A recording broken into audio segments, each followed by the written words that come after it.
all the commandments which I am entrusting to you this day, take care to observe them diligently, so that you may live and be multiplied, and so that, upon entering, you may possess the land, about which the Lord swore to your fathers. And you shall remember the entire journey along which the Lord your God led you, for 40 years through the desert, to afflict you, and to test you, and to make known the things that were turning in your soul, whether or not you would keep his commandments. He afflicted you with need, and he gave you manna as your food, which neither you nor your fathers knew, so as to reveal to you that it is not by bread alone that man lives, but by every word that goes forth from the mouth of God. Your garment, with which you were covered, has by no means decayed due to age, and your foot has not been worn down, even to this 40th year. So that you would recognize in your heart that, just as a man educates his son, so has the Lord your God educated you. So may you keep the commandments of the Lord your God, and walk in his ways and fear him. For the Lord your God will lead you into a good land, a land of brooks and waters and fountains, in which deep rivers burst forth from its plains and mountains. A land of crops, barley, and vineyards, in which fig and pomegranate and olive trees spring up, a land of oil and honey.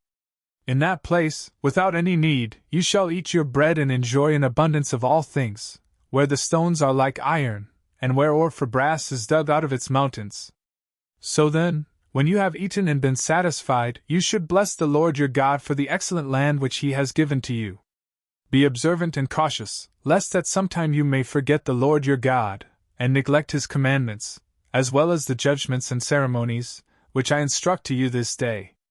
Otherwise, after you have eaten and been satisfied, and have built beautiful houses and have lived in them, and have obtained herds of oxen, and flocks of sheep, and a plenitude of gold and silver and all things, your heart might be lifted up, and you might not remember the Lord your God, who led you away from the land of Egypt, from the house of servitude.